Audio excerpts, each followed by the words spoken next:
All right, folks, I know it's been a while since I've made videos. I've been real busy. Some of the stuff with getting Sugar and Pluto off the ground, I'm a month behind on my start date. I would have preferred to have it going a few days from now, website up and all. I got to start taking pictures and stuff this coming weekend for the site. Um, I know y'all been waiting for the soap. Those of you who've been watching me for a while, some of you already got free samples and will be getting free samples for the foreseeable future. Stumbling on my words. No shout outs today. It's noisy in my background, so I'm gonna warn y'all. But what we are gonna do is have a serious talk about a serious subject here. So sit back, relax, and bear with me. The title itself should have told y'all what this is probably gonna be about. So without further ado, I'm just gonna go ahead and go into the story. Talia C. Tenayuge, a 32-year-old African American. Technically that would be the term. She's probably with that last name, not an actual FBA unless she married an African. Woman from Saginaw, Michigan, is facing serious charges after prosecutors accuse her of allegedly misusing food stamps to buy baking supplies for goods she later sold online. She could face up to 10 years in prison if convicted. According to ML Live, prosecutors say Tenayuge ran her small business on Facebook, selling baked goods between January 2022 and September 2023. Remember that. We're going to come back to that, y'all. During that time, she allegedly used her Bridge card, which provides food benefits through Michigan's Department of Health and Human Services, to purchase ingredients for her products. Authorities issued a warrant for her arrest on June 30th. That's probably 2025. They didn't give the year. She was taken into custody on August 4th and released the same day after posting bond. Her arraignment on August 13th, a judge set her free on a $50,000 personal recognizance bond. Court records show she is charged with food stamp fraud of $1,000 or more. In addition to possible prison time, she faces a fine of up to $250,000. Coming back to that too. News of her arrest quickly spread online and sparked public debate. Many social media users questioned whether prison was an appropriate punishment. Why not make her pay it back and call it square instead of giving her over to the prison institution, one person wrote. Another person added, let her repay with her profits, then move on with her life. 10 years is insane. We're going to get to that as well. Others speculate how authorities learned of her alleged misuse of benefits. Some suggested that someone close to her reported it, while others noted that the government typically does not monitor individual purchases unless flagged. Tenayuge's case remains active as she awaits further court hearings. So my opinion on this is not going to be condemnation. It's more of me giving you a warning of what I suspect is going to come. Remember the 3 points I said we're going to discuss from this video based on this article that I read. I'm not here to condemn nor condone this woman, because the condemnation they're setting on her, 10 years, is excessive for fraud that was $1,000 or more. $1,000 or more could mean $2,000 to $3,000. That's easy to pay off. Even if you make $30,000 a year, that's fairly easy to pay off. I'm not saying she shouldn't do time. I'm just saying a decade for that, but we'll get back to that. So I'm not here to condemn, nor am I here to say what she did wasn't wrong. Some punishment has to be faced for fraud, because fraud is fraud. 10 years, Now, the first point I want to make is that they say she started this January 2022 to September 2023. Why are those dates in that time frame significant? That's because we were in the smack middle of to the end of the pandemic slash plandemic, whatever you want to call it. See, people thought that only the people with the PPP loans were going to have to pay the piper back. And now others who also used those other loans didn't think that their local or state or Fed were going to come after them. But it's clear that food stamps have been audited, and nutrition programs for families have been audited for a while. See, my question would be, did she get it in her head? Yeah, I saw this on the news, but since I'm getting by with this is not applicable to me.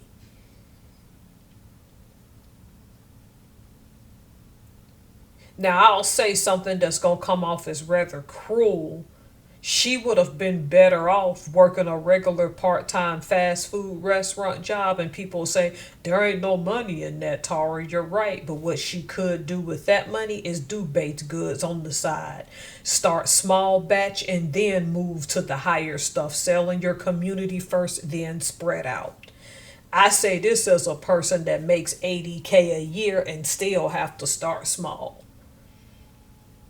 Because that's really no money anymore. It just is. And I'm not saying that to knock my job, because I love the job. I do. I'm just saying. My first point about it is that people got caught off in the fact that only the PPP loans were being monitored, and failing to understand that if you have food stamp cards, the object of the game of taking away hardcore food stamps you could hold in your hand was to survey and monitor you. How long had she been monitored while she was still doing it and did not know she was being monitored? Welcome to the new surveillance you're going to have to deal with now when you choose to take programs from people instead of building community and crowdfunding, because she would have been better off. Crowdfunding was a thing between January 2022 to September 2023. So if she wanted to do that, why not crowdfund instead of using the very system who is trying to keep you down their money? On the surface, that seems like something you think you can get by with, but no. And just know, if you're in those nutrition programs, they're not hiding the fact that they are surveilling you. I'll give you an example of a relative of mine, and I got relatives all over the United States, so I won't say where. On her food stamp card, she went and bought something that was innocent. I'm not going to say what it is. But that one item under 30 something, I think it was under $100. The local food, the people who monitor and audit her card caught it that fast. In less than 2 weeks, she was audited. Why'd you buy this? This has nothing to do with your children. True freaking story. I was told this over the summer. She got audited for buying something that they perceived wasn't in the best interest of the child, though it turned out to be. Now you got to give explanations for why you're buying certain purchases that may not be in the interest of that child. I can argue that's a good thing, but this thing that was for the household, to them, was seemingly for herself. We can go into an argument as to whether my cousin should or should not have given those explanations. I think she should have, and here's why: because she chose to take their money. Even if she's in dire straits, you have to understand there are rules and levels to this stuff. But my point is, this is how bad they're monitoring you on those programs now. Number two, they're stating that she may have to pay a fine of up to $250K. That's the maximum she would have to pay for something that was $1,000 or more. Meaning that her debt, her payment back, is going to be greater than the debt she got herself into.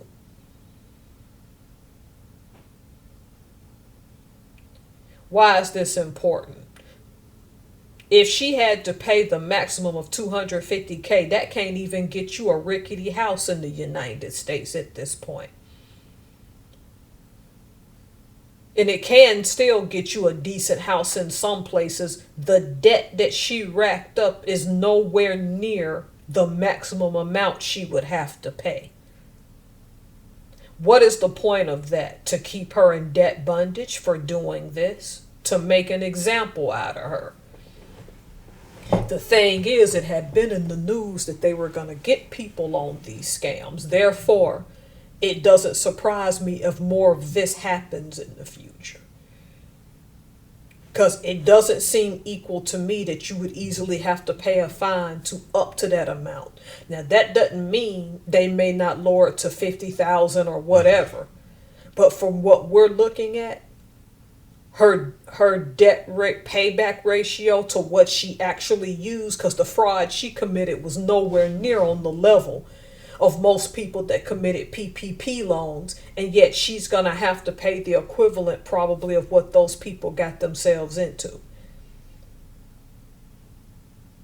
The punishment is not equaling the crime here now. That's what I'm telling you.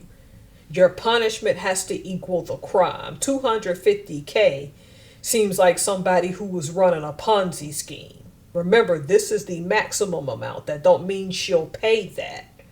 But the punishment will no longer fit the crime. These people want their money back so bad they'll let you go into debt in order to set the book straight. Better be ready for this. It's not going to pay to scam people. Last but certainly not least, when people argue the lengthy prison sentence, y'all know what this is.